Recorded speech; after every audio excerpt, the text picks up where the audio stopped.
So, hi, good afternoon, everybody. My name is Alberto Ricordi.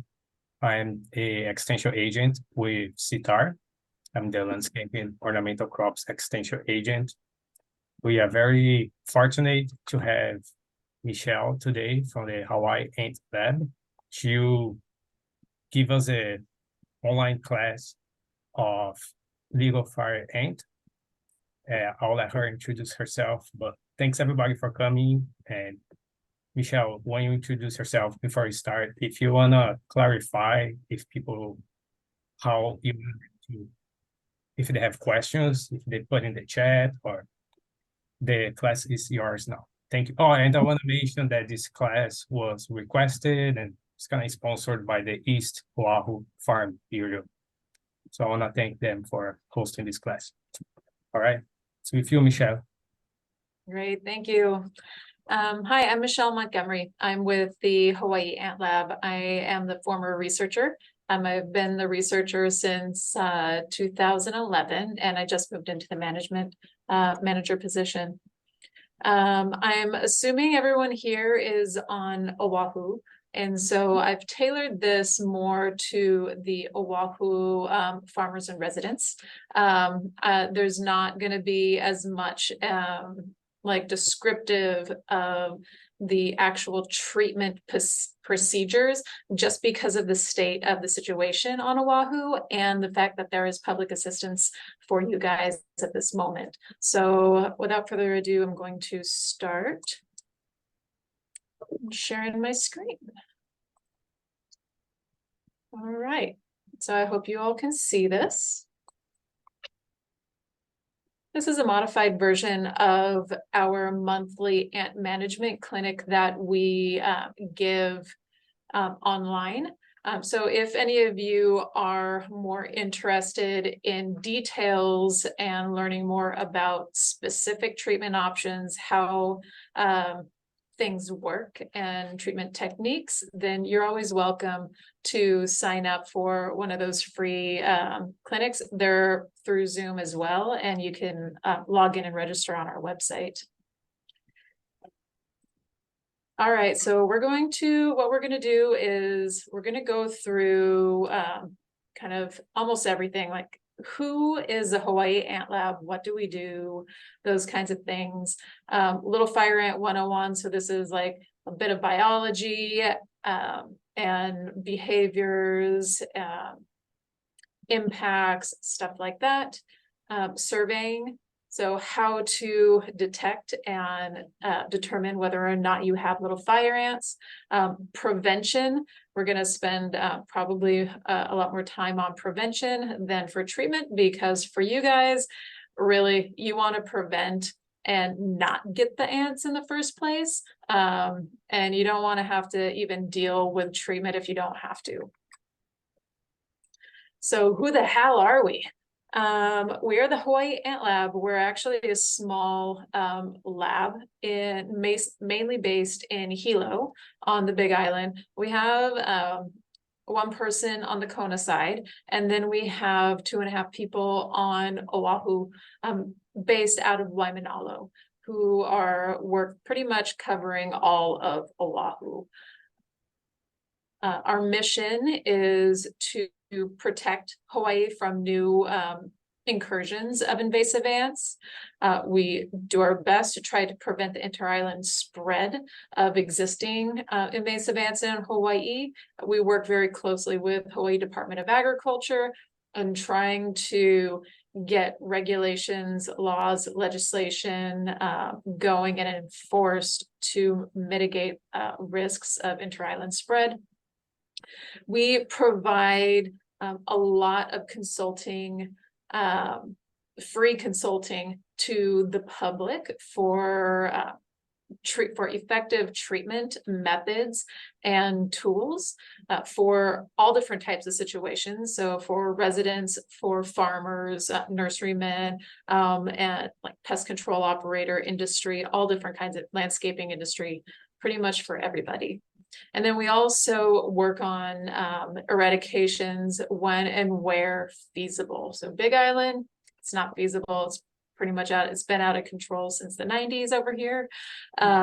We're working very hard on Oahu to contain on Oahu. And so we are following up with all of the reports and doing our best to find and plan the appropriate strategy for management over there. And then we work with the Kauai Invasive Species Committees and Maui Invasive Species Committee, assisting with eradications on those islands since it's not nearly as widespread over there. We have 3 pillars in the Hawaii Ant Lab. We have research, where we test and develop new products. We developed the gel bait that is the standard for treating the little fire ants in most situations here in Hawaii and throughout the tropics. We also work with chemical companies to get to test new products, get things registered, and provide new tools for the public to be able to use so that it's accessible. We work with other agencies in order to develop, to learn more about little fire ants, behaviors, how they share their resources in order to better tailor and fine-tune our treatment methods to make them more effective over time. We do a lot of extension work. Most of our extension is on Big Island because on Oahu, there is the Oahu Invasive Species Committee who is fantastic with public outreach and community engagement. And so that's where a very close alliance and partnership is for Oahu. And then we also have operations. On the Big Island, most of our operations is geared towards surveying ports of entry and treating them if and when we detect little fire ants, and the green waste, municipal green waste facilities, because we don't want communal green waste to be a vector for spreading little fire ants even further. So we work with everybody to make sure that the products are clean and that they can and to treat if we do find them. On Oahu, our operations are pretty much the bulk of our work on Oahu is through operations, where we are working with community groups, community leaders, and our partner agencies to manage little fire ant infestations over there. Our funding partners, we get our funding through competitive grants. Annual competitive grants. This year, we did receive some legislative funds. It only covers about half of our operating expenses, if that. But we do get competitive grants from a lot of different sources. This year, pretty much all of our money so far has come from the Hawaii Invasive Species Council and the state of Hawaii. We are looking and hoping to get funding from USDA and some other sources as well, in order to cover all of our costs and be able to provide Oahu with as much support as we can, because right now we're pretty much in over our heads over there with the staff and the resources that we have on hand. As I mentioned before, we do partner with the invasive species committees on all of the islands in order to make sure that they all have their needs met for little fire ant response. All of the invasive species committees work on many, many different targets. And so most are not able to have a dedicated crew for little fire ants. The exception is MISC, the Maui Invasive Species Committee. They get considerable funding from their county in order to have a dedicated crew. And so we do work with all of the other ISCs to fill in gaps when and where needed. We have a fantastic website. So if you're a go-getter and you want to go to a website and learn more than you ever wanted to know about little fire ants, well, this is the spot.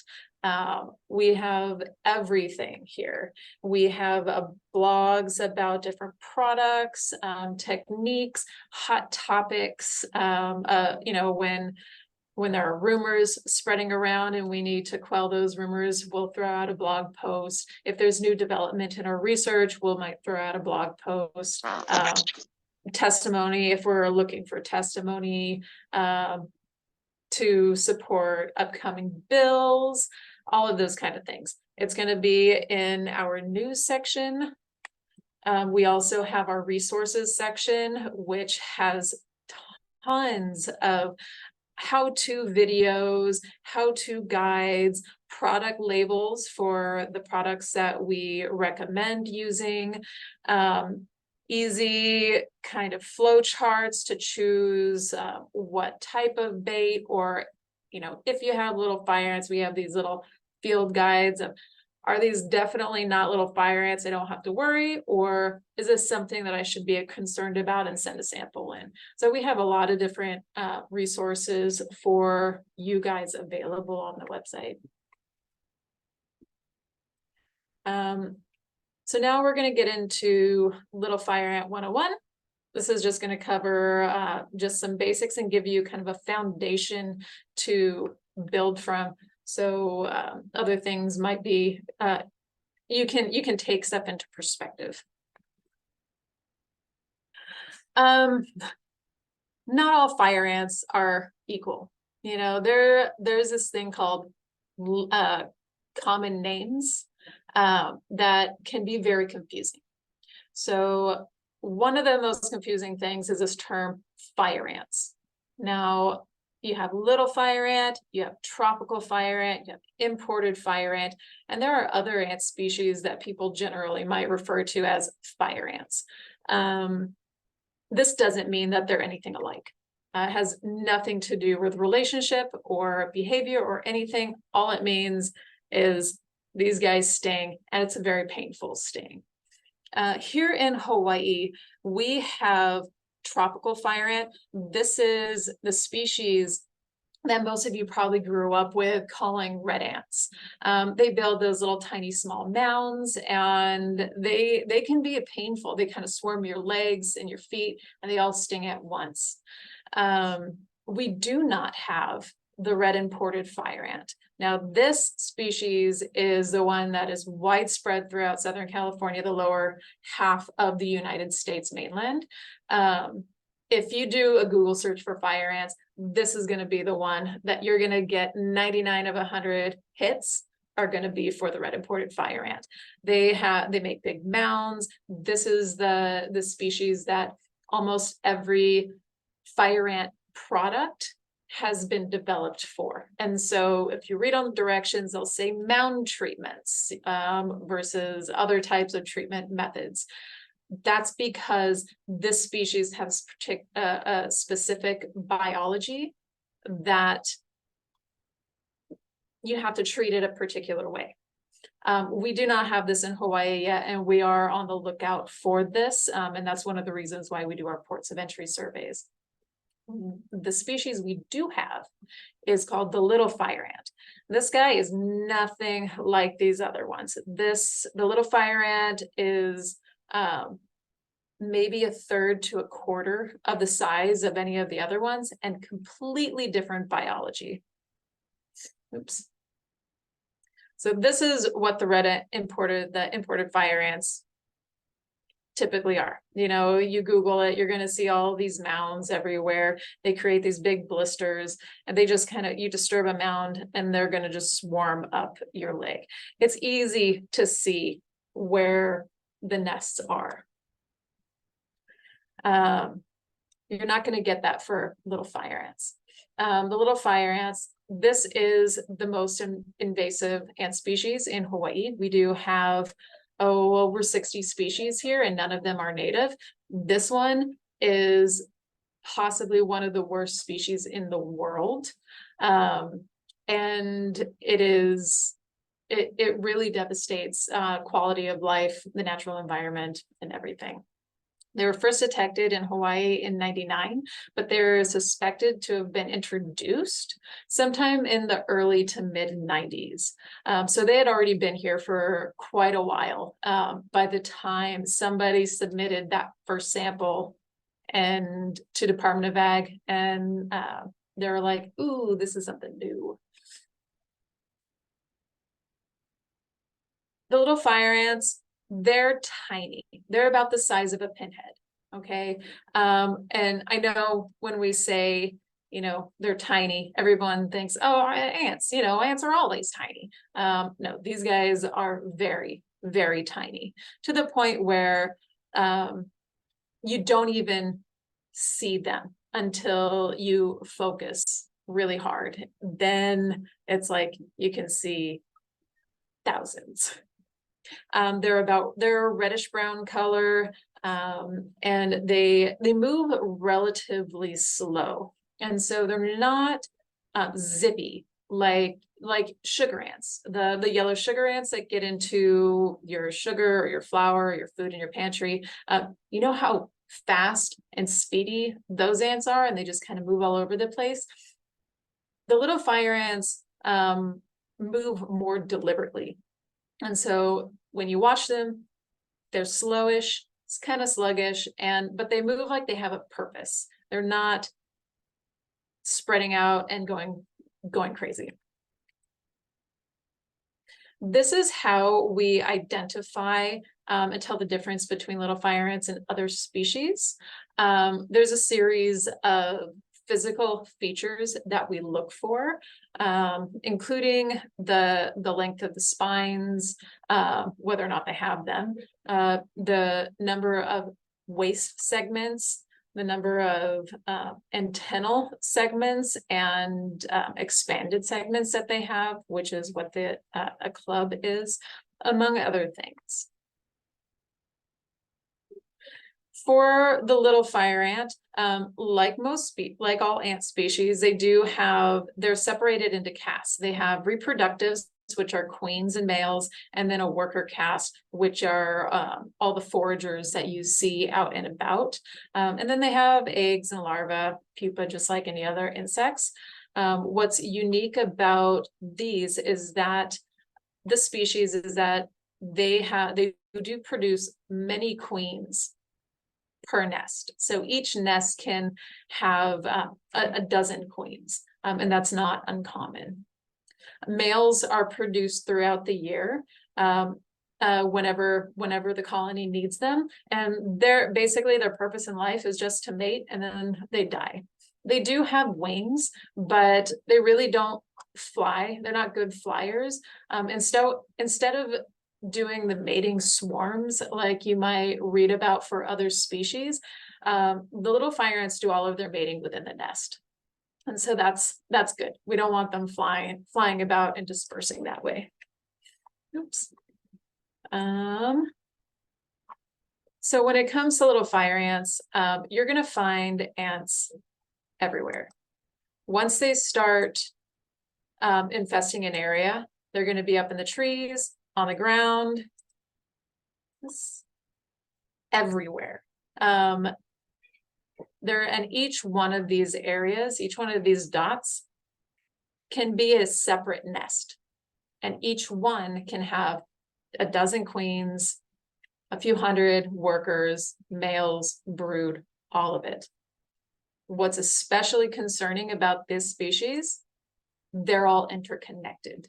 So instead of other species that they will defend their territory and they will compete with a neighboring nest, little fire ants share their resources between nests. And so this is what we call a super colony. It's three-dimensional because they're on the ground and up in the trees, sharing their resources. And super colonies can expand for miles and miles and miles. Different super colonies and other places, as they grow and expand their range, they merge into one and continue to share their resources.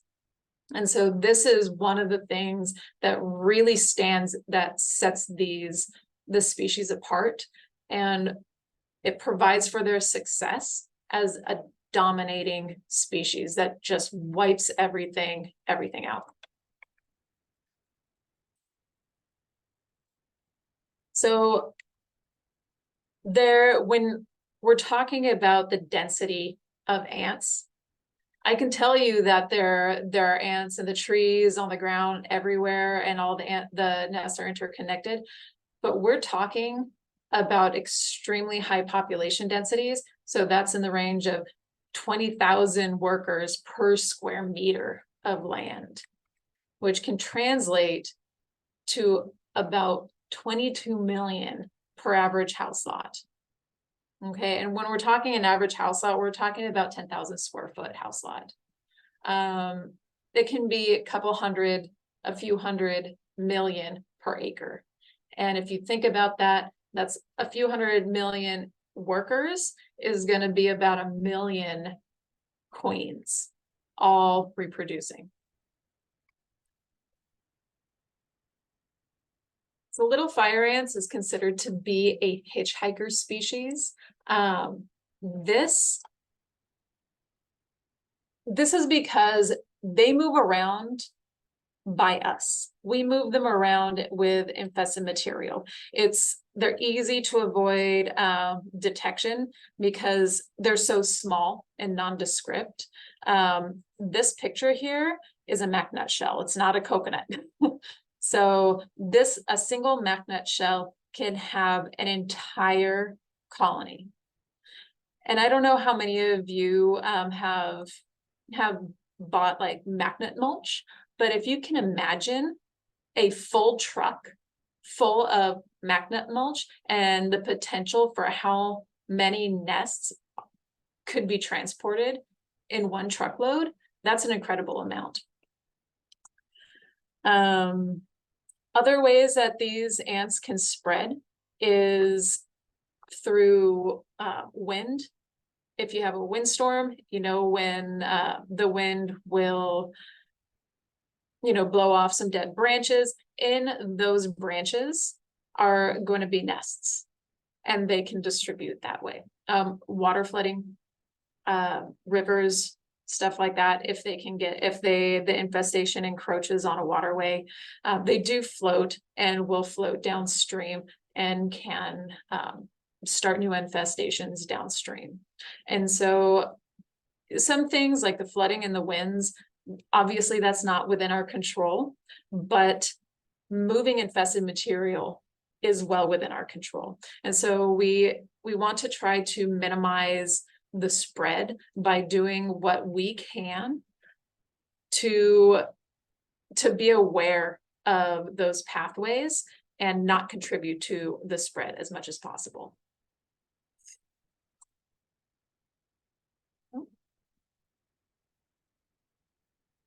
So these are all of the ways, these are very common pathways that little fire ants spread. Potted plants are probably the #1 way that little fire ants spread. It's a poster child for these ants. They say sharing is caring, but not really, not when it comes to sharing potted plants with ants in it. Flower cuttings is another way, or just general plant cuttings, especially in plants that the ants are able to nest in. So certain types of ginger in the foliage and in the flowers, they're shaped in a way that the ants will be in all those nooks and crannies in the crux of the flower petals.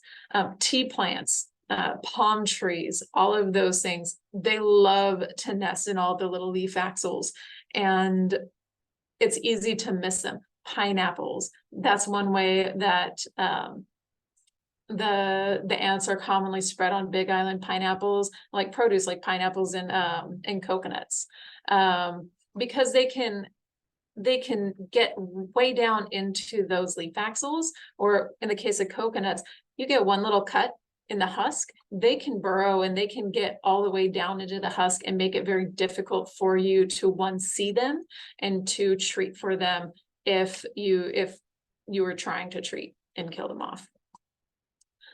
Pallets is a great way for them to spread. We've noticed this time and time again as a source for ants at the Hilo Seaport.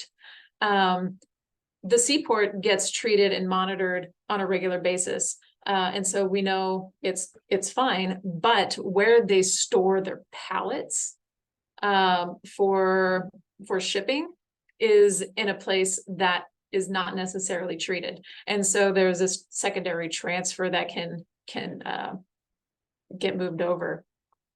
Rubbish, people, if you have piles of junk, and not even just like actual junk, but even like yard waste and stuff, just piles of stuff. These ants are opportunistic nesters, and they will fill anything and everything they can. Bee boxes is something that has been an issue, especially lately with commercial apiaries being hired out for pollination in orchards. And so we've been working really closely with different bee associations on island and throughout the state to try to get them to start using best management practices and reduce the spread. Same thing, mulch, gravel, soil, other household items, like if you're moving from an infested house to somewhere else, you can bring your stuff, vehicles, equipment, all kinds of things. Anywhere that there are nooks and crannies or a pile up of there's flies in my face of vegetation, mud, things like that. These are all places and habitat for the ants to be moved in. Michelle, I have a quick question. Yeah. The ant boxes, do they coexist or they compete with each other, the ants and the bees? We actually have not seen a detrimental effect from the ants on the bees, unless the hive is already struggling from mites or beetle or something like that. If it's a strong, healthy hive, then we haven't noticed any kind of significant impacts. Yeah, and we haven't, and nobody has actually documented it. So, I mean, that's a plus. Good, thanks.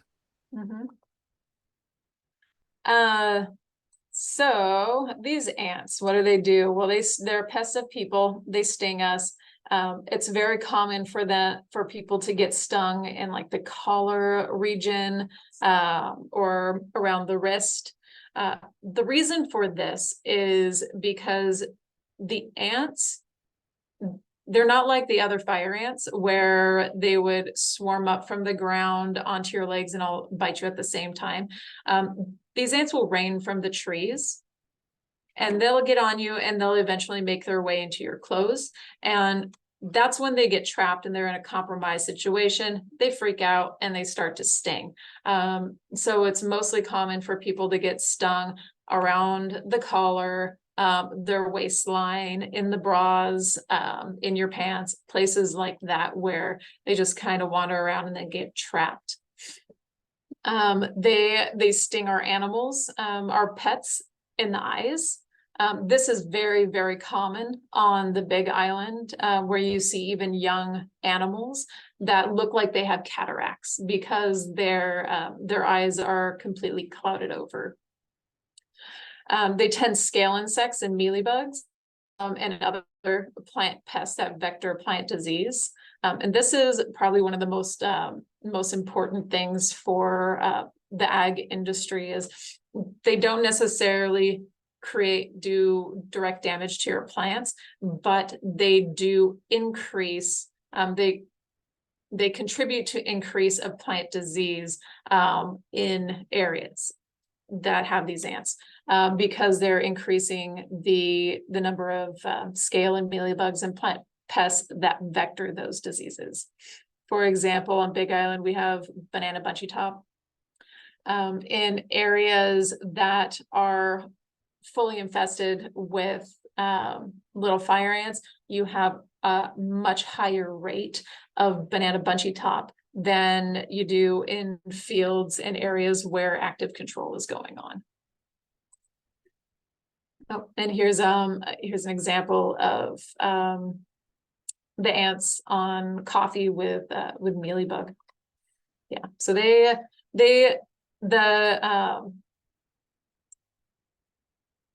the excess honeydew, so what they're doing is they're feeding on the honeydew from these scale insects, mealybugs, aphids. The excess honeydew basically just kind of sits on the plants and creates like mold growth, mildew, and other kinds of issues. It decreases the photosynthesis, which also creates early fruit excision. It interferes with ripening, a lot of different things. All right, so what's the situation on Oahu? So this is basically the current situation that you guys have. We have about over 30 active sites that we are either monitoring or are actively treating. This is well beyond what our staff can handle with our current resources. And so we are shifting and have shifted for newer infestations. We're trying to encourage community-based eradications under our guidance. You can see that the majority of the infestations are on the windward side, especially in between Waimanalo and like Kahaluu area. So now you guys know, do you guys have any questions about the little fire ants LFA 101 or the situation on Oahu before we start getting into what you guys can do to protect yourself?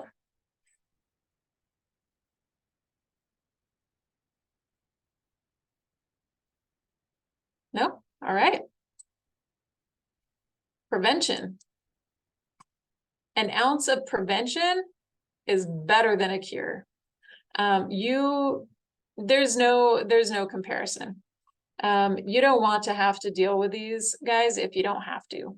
And prevention is simple, it's easy, and it's free. First thing you want to do is make it a point to start surveying for little fire ants. Get good at this. Start doing it once a year, just so you can have a baseline of what your situation is now. And then you can detect it early on. One of the issues is that because the ants are small, because they don't rush out to sting you, it's hard to find the nest. They don't make obvious nests. They're these tiny little brown things that you're looking on a brown background. They're very difficult to notice when they're in low densities. And it takes several years for them to grow to the point where they're coming into your house and they're creating serious impacts. And by that time, it's very, very difficult to control them. And so if you start surveying now, you can find them early on and you can deal with it. And it makes your life so much better. So why should you survey? One is earlier detection. The other is whenever you're bringing new things onto your property, especially potted plants and materials. So this is part of quarantine. I am going to play a quick video for you guys on how to survey. This is a great video that we tend to show.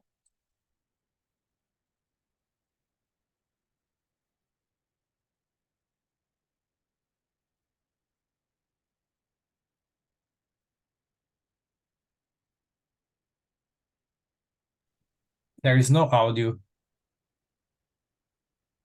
We see the video, but There, Oh, there's no audio? no. Oh, man. Okay, well, it's on YouTube. It's called How to Test for Little Fire Ants. I don't know how to troubleshoot that right now. Do you want me to see if I can open it? Sure, yeah. Okay, YouTube. Let me see very quick.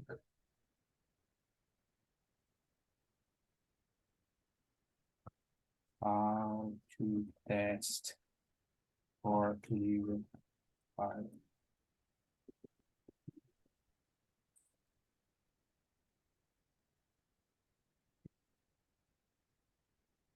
You didn't choose cat allergies.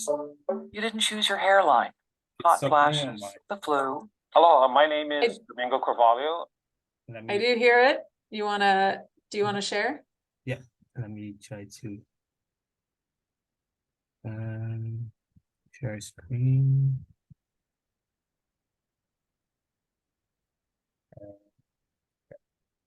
Okay, can you see the screen? Yes. Oh. All right. I'm an invasive species biologist for the U.S. Fish and Wildlife Office here in Honolulu, Hawaii, at the Pacific Islands Fish and Wildlife Office. The little fire ant continues to be a big problem on the big island of Hawaii and continues to move on various commodities, things like agricultural products, cut flowers, fruits and vegetables, and even construction materials. So we need to remain vigilant. We need to make sure that in our community and in our family residences that we don't have the little fire ant. We need your assistance to find the little fire ant in your backyard. There are simple things around your house that you can utilize. Things like a wooden chopstick, a Ziploc bag, and a ruler. And of course, utilizing some peanut butter for surveillance. Looking for little fire ants in your backyard is real easy. It's easy as 1, 2, 3. Take a wooden chopstick, separate it, and just break it in half like this. Next step would be to take one end of the chopstick and put it into your peanut butter. After you're done dipping it, make sure you smear off the excess so that you have just a thin smear on your stick. And then place them into your plants or potted plants or walkways in a very shaded and moist areas, because little fire ant requires those types of environments. Anyway, this is what you don't want to have. So you can have this for lunch, but you want this to be the difference. This is the way that you want to do it. After your peanut butter sticks are ready, you can place them either in plants in moist, shady areas, or you can put them on the ground at the base of plants where there might be little fire ant located. But again, it would be in a location that is in a moist or dark area, shaded area, as well as leaving it for 30 to 60 minutes for the detection of any little fire ant that might be in the area. After about 60 minutes, go back to the location that you dropped your peanut butter stick and pick it up and look at it very carefully. Make sure that you don't get stung by any ants that might be there. If there are ants located because they are attracted to the bait, place them carefully into the Ziploc bag and seal it up immediately.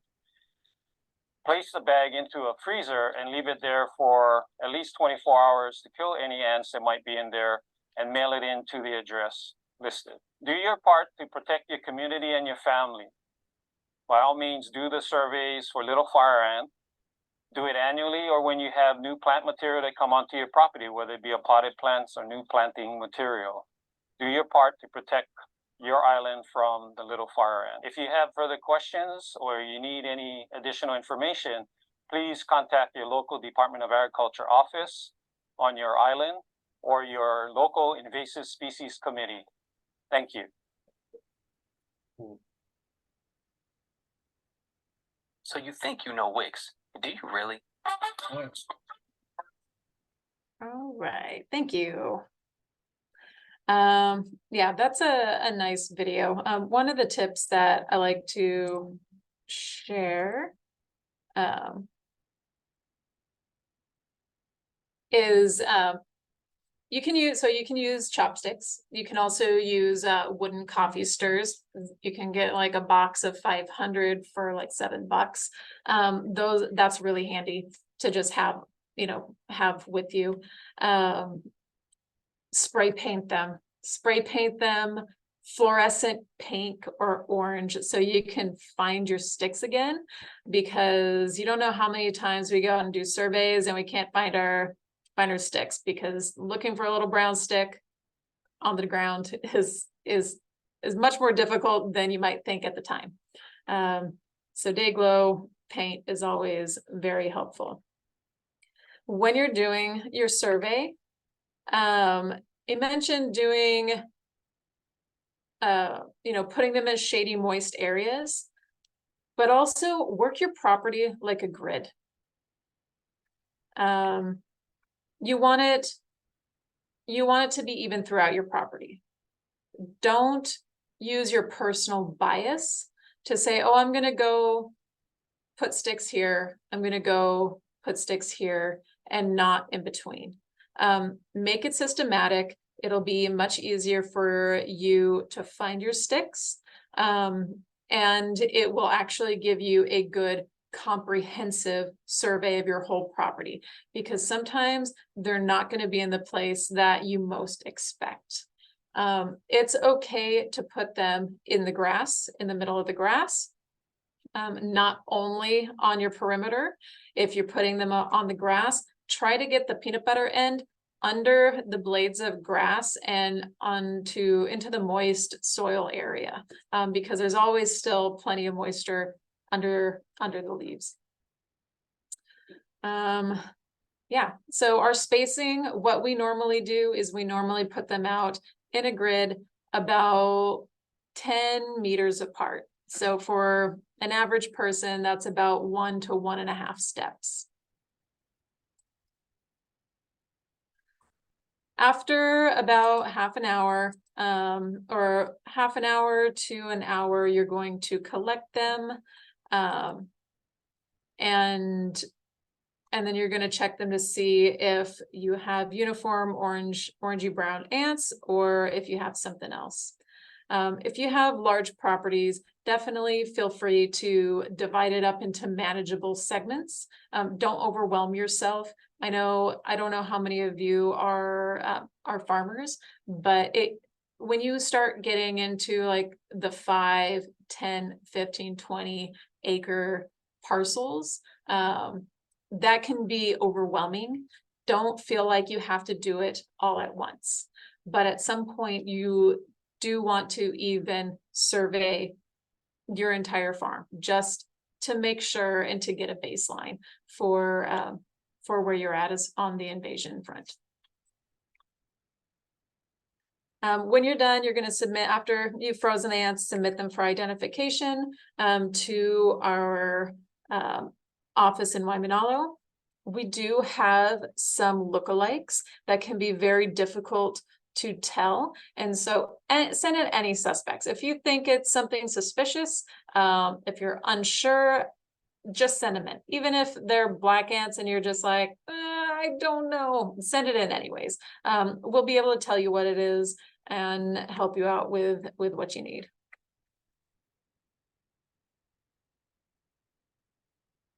Here is the address for our Waimanalo office. You may also start seeing test kits going around the island, because we're coming up to Stop the Ant Month. And so there are mailers going out, and there are public test kits that are being handed out at events, booths. That should have the correct addresses on where to send them as well. They should have pre-stamped or pre-labeled envelopes.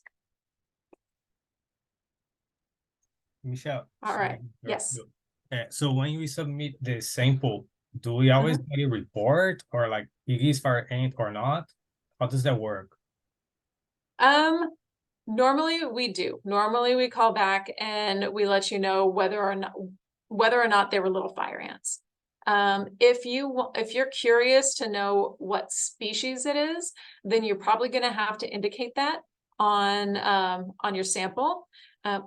You need to make sure that you include, here, let's go back, make sure that you include your contact information. So name, phone number, email address. Those are going to be the best things. Also, I guess your address, because you're gonna be mailing it back, so we should, if it's little fire ants, we know where to go. And yeah, you should be getting a call back afterwards. Okay, thanks. I guess it just depends how busy our lab is and for how long that might take. All right, so how do we manage little fire ants? There's really 3 things. The first step is prevention. Second is sanitation, and third is control. Or chemical control. We're not going to go into a whole lot of sanitation and chemical control because that's mostly once you have little fire ants. This is part of the a full comprehensive management process. We're going to really focus a lot more on the prevention side of things.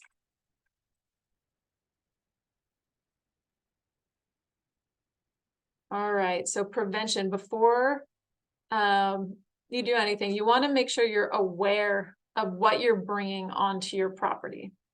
Okay, as you're bringing mulch or building materials or potted plants, really stop and think about it, and start thinking along the lines of, can this have little fire ants? Is there a possibility? And almost always it's going to be yes.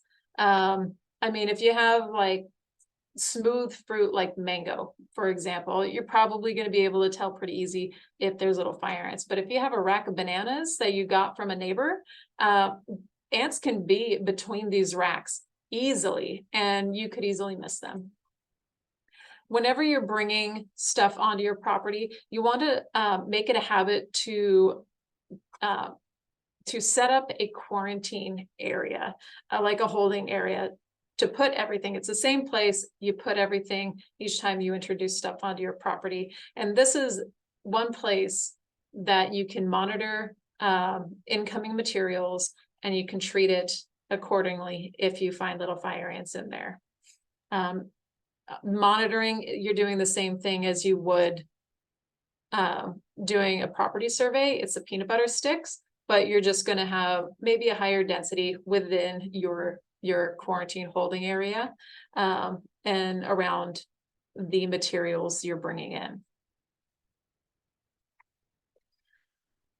Quarantine holding areas, setting the stuff up can look different depending on your situation.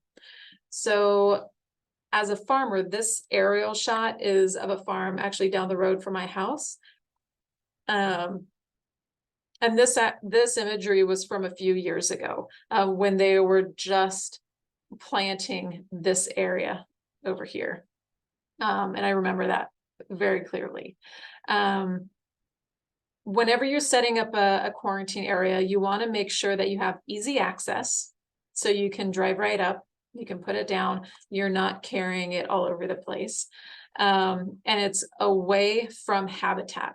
So if we're looking at this picture, we would probably set up a quarantine area right over here by the buildings, because you can drive right up, it's easily accessible, it's a wide open lawn. If it was paved or gravel, that would be even better. We don't want to be putting it up along near any of this vegetation, because that is habitat.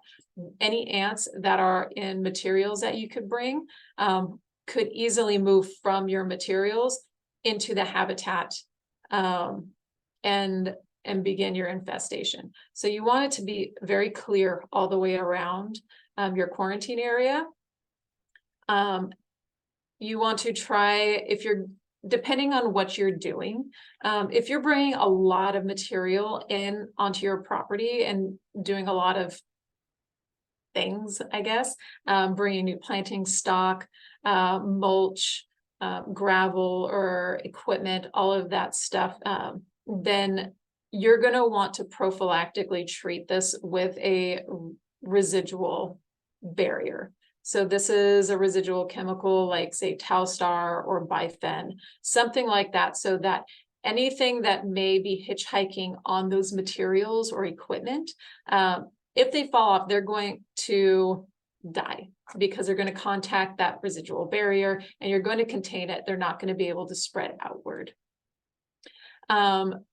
Honestly, the best thing for farmers, and you guys probably know this already, so preaching to the choir, but if you can do everything in-house and not bring new things onto your property as much as possible, that is a surefire way to protect yourself against incoming pests in general, pests and disease. Clearly, unless you already have little fire ants, then you want to contain it to wherever it is and not move it around. You want to survey frequently. When I say frequently, for a quarantine area, it depends on how much you're using. So if you're bringing stuff in regularly, you're going to want to be surveying that quarantine area every few months, at least quarterly, because this is a high risk zone. You want to survey your high risk areas more frequently than you do the entire property that is hopefully fairly lower risk. You don't want to be moving anything out of the quarantine area until you're sure that it is ant-free. Quarantine setup for residents can look different. So you can have a big quarantine area or a small, it depends on your needs. Maybe because residential areas, they're mixed, they're diverse. You can have a small house lot or you can live in an apartment. All of these are at risk. We have people bringing in house plants that they bought from a nursery or from a farmer market that have little fire ants in them, even in an apartment complex. So a small, an easy small quarantine for, let's say you're just doing individual plants here and there, could be a wash basin with some soapy water and a pedestal. So you're creating a soapy water moat around your plant that you're bringing in, so that any ants that are in there, if they crawl out, they're going to hit that water and they're going to drown.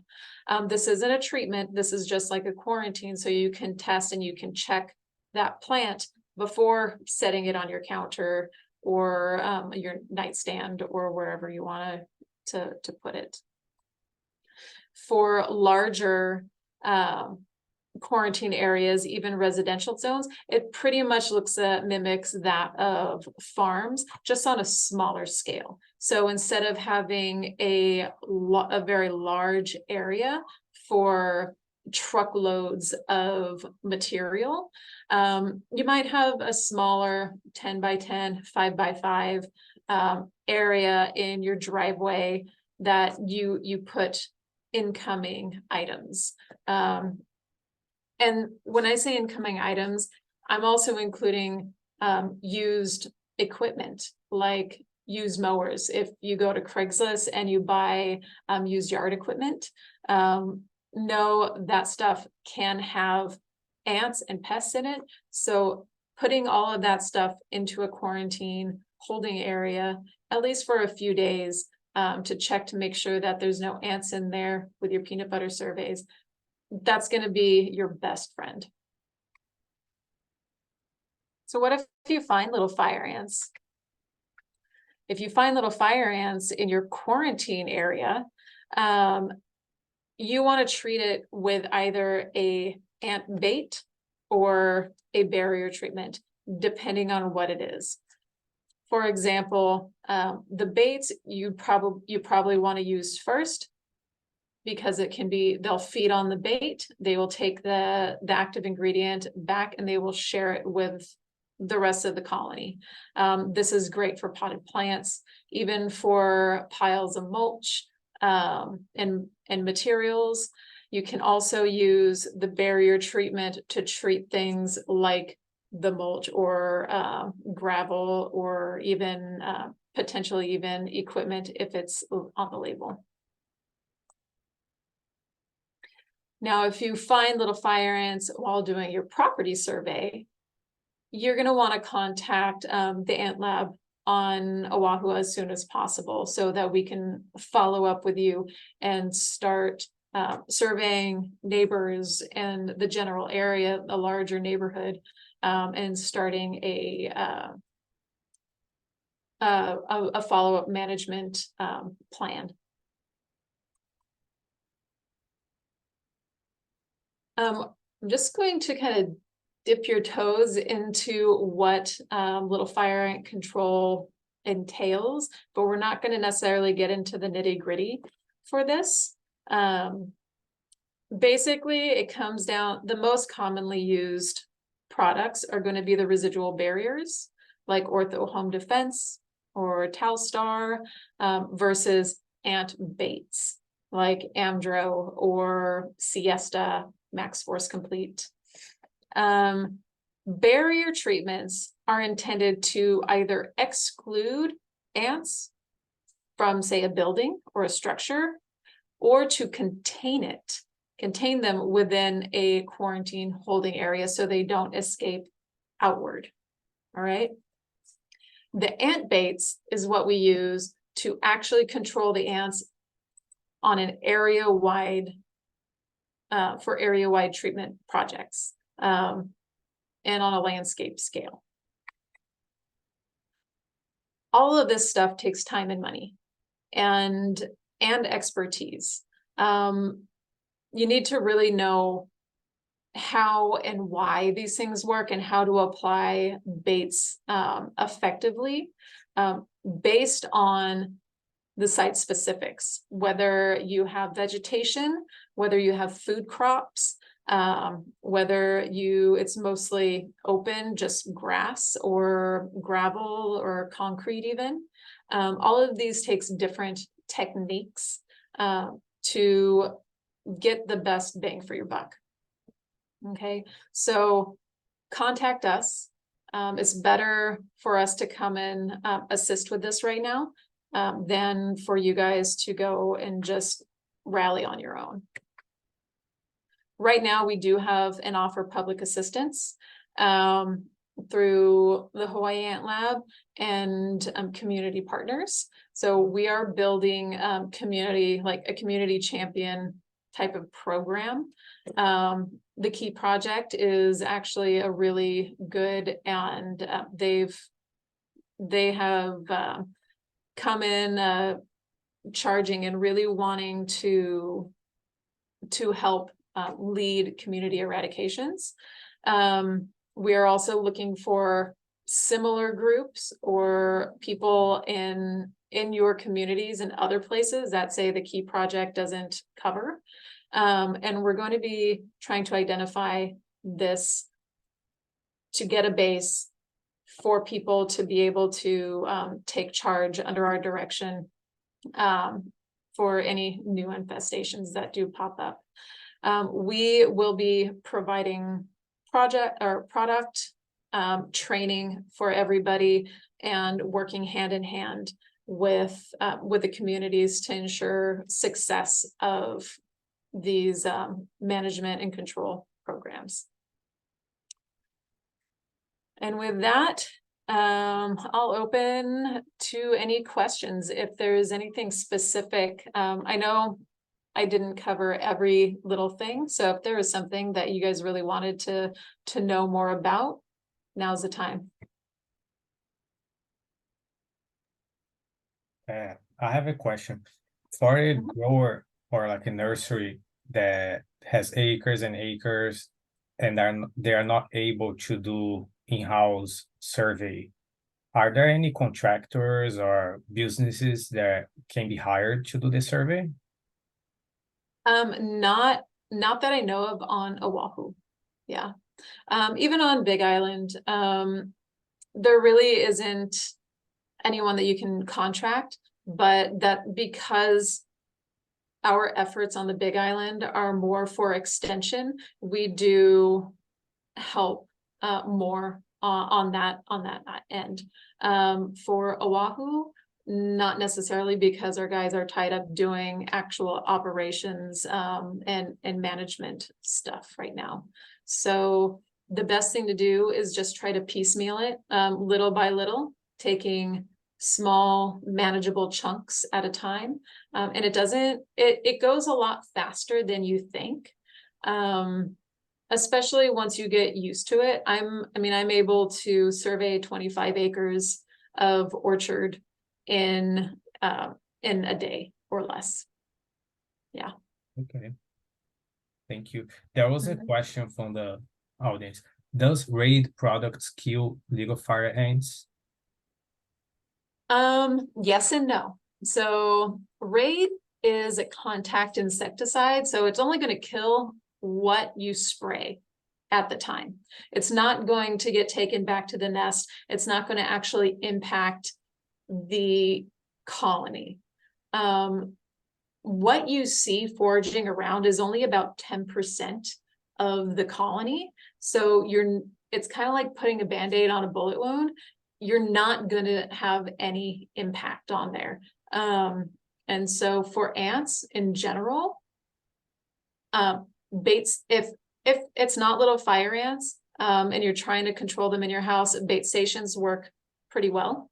Little fire ants, bait stations aren't so great. We have to do more of a broadcast treatment for them. Other question. Are the 30 locations of little fire ants at or near nurseries? Yeah, Yes, there are at least 3 or 4 nurseries that we know of that are infested.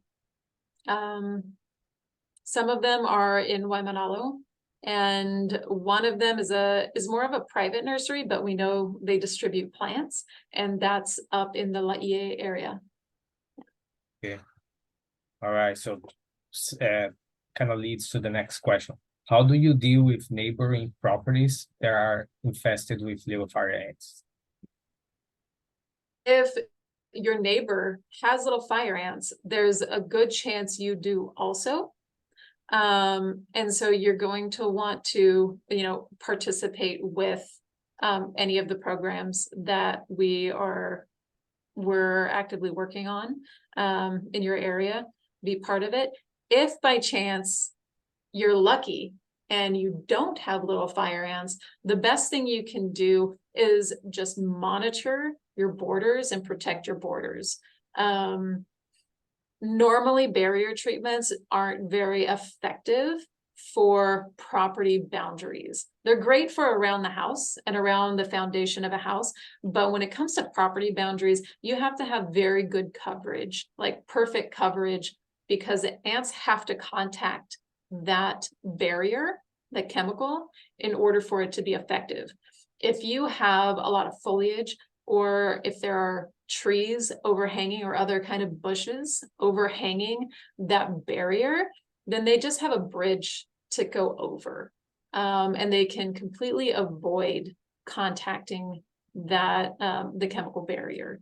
So ultimately, what we end up telling people on the Big Island is it's better to bait and push that invasion front back and away from your property boundary than it is to actually put down a chemical barrier that you have to maintain constantly. And then just keep monitoring as a high risk area. Okay.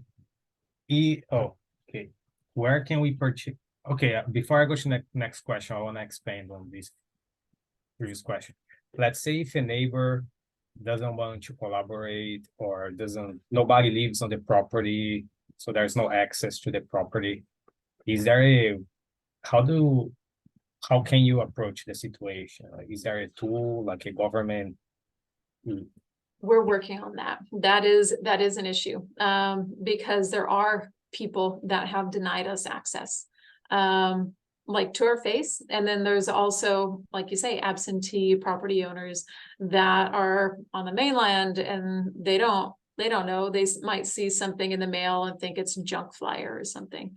And so we don't have a solution to that at the time. We are working on that, and I'm not sure if HDOA has the authority or will enforce an authority to force access on the properties. So that's why the best thing you can do is be hyper vigilant and try to prevent as much as possible, because we don't want to ever get into that situation, right? All right. Where can we purchase bait products? Does the lab in Waimanalo sell products? We don't sell product. If you are affected by little fire ants, we will provide the product for free with our project funds. And there are some local donors who are donating to these projects. But we would like to make sure that the products are being used effectively. And we're not recommending people just treating on their own right now without understanding the what's, whys, and hows, and being part of a cohesive effort. When people start treating piecemeal, everybody doing their own thing, it's very ineffective, and it makes it much more difficult for us to do our job. It's harder, it fragments the population, it's harder for us to delimit and do our surveys. It makes everything more difficult. So the best thing is to just participate and follow our guidance on the timeline that we give with the products that we give you and train you to use. Okay. You mentioned the key project that has been doing like a community effort. What are the priority communities that would be good to see that kind of community work to happen? Well, so the key project is actually a brand new partner with us. We were just put into contact maybe a few weeks ago, a few weeks to a month ago, around there. And so they're willing and able to contact community members and Hui Force to do community-based eradications and be like the central organizing force for that. We haven't gotten to that point yet. And so right now, the key project, it basically covers Kahalu up to Kahuku. In Ahuimanu, we have there are two people that live in one of the infested neighborhoods or zones who actually work for Army Natural Resources, and they are leading the charge for the Ahuimanu project or eradication projects, the control projects there. They've gotten their community members together, and they have a solid team that they're going to be using to go forward there. So those are the two basically areas and groups that we're working with right now. So there are I think 4 or 5 infestations in the Lanikai area that we're probably going to be looking for community champions basically to act as the organizing force for that area. And really anywhere along the line, all of the infestations that we detect from here on out are going to need to be that, a community effort, until we're able to build our capacity again. Okay. Yeah. All right. Yeah, I'm in Hawaii Kai, and I saw the map with a dot, like Hahaione, and I got scared. Yeah, I mean, and Hawaii Kai is right on the that bay, right? So I don't know, I can't remember if any of the properties, what the properties are like, and if the ants have gotten into the bay, because they can float and they can wash up on shore. Even in small water or brackish I'm water? sorry. Do they- I wouldn't doubt it.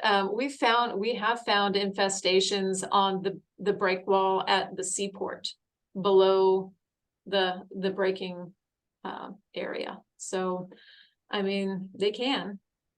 These are hardy little guys. Wow. Yeah.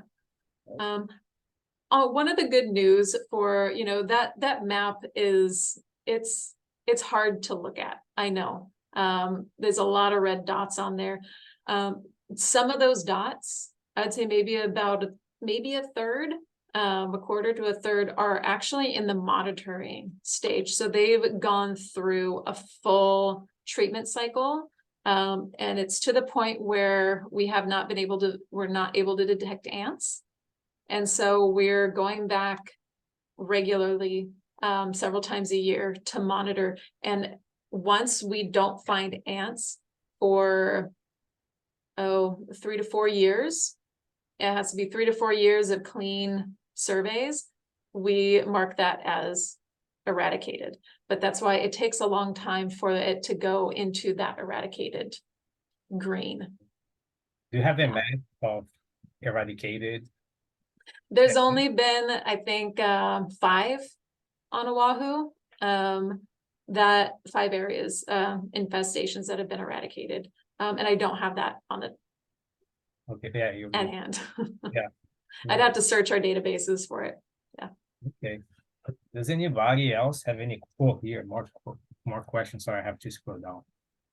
We have been treating with Tango for 4 years, but little fire ants continue to appear on neighboring property lines. How do we get everyone on the same page? Oh, is this a Big Island? Big This is Island. Big Island? Yeah. Robert Main. I'm sorry? His name is Robert Main. Robert, would you mind sharing where that is? In which area?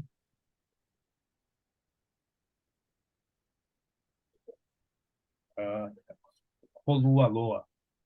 Oh, Holualoa, yeah.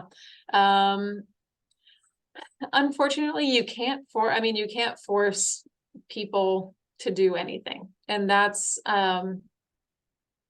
been one of the biggest problems. And that is one of my biggest fears for Oahu and the other islands, is people not taking this seriously and not wanting to put the effort forward or participate.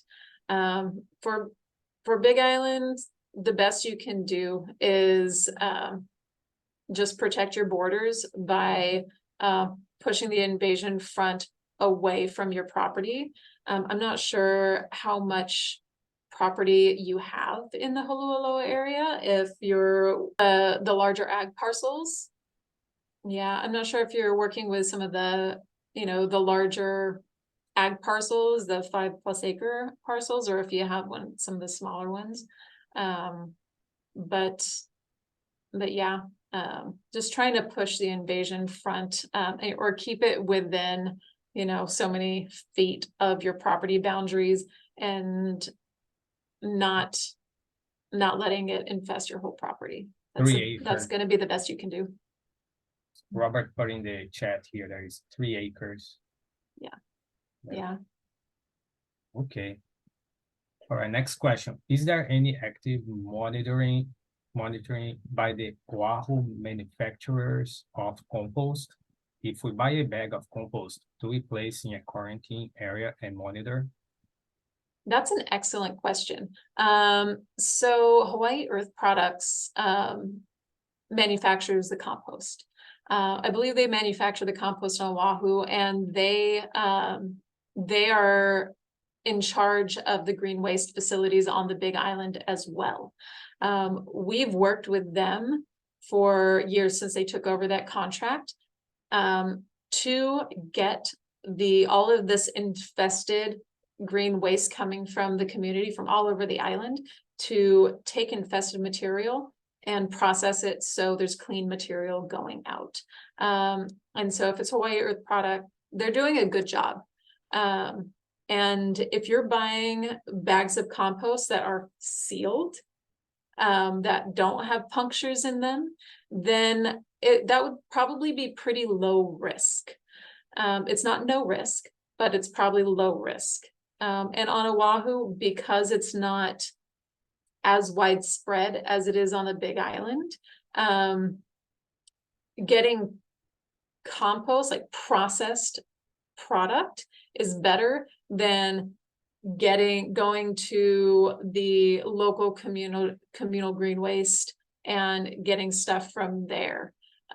Because I know like Waimanalo has quite a few of those communal green waste sites. So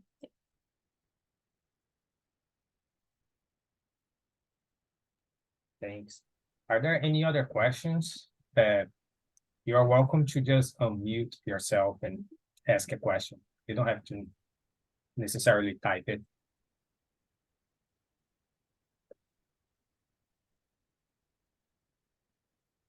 No. All right. Are there any additional comments or remarks you want to make, Michelle, before we close it? good luck and Godspeed. All right. Thank you. Thank you so much for, again, taking your time to know you guys are very busy. So thank you. And I hope that this webinar was, it was obviously very informative, and sounds like what we need to do is be proactive, do the survey, do the monitoring, and work as a community to deal with the fire ants. That's the only way that we'll be able to control that. Yeah, surveying is your best friend. That's gonna tell you, that's gonna help you find it early on. And the sooner you can find it, the easier you can deal with it. All right. Thank you so much. Okay, thank you. Good night. Thank you.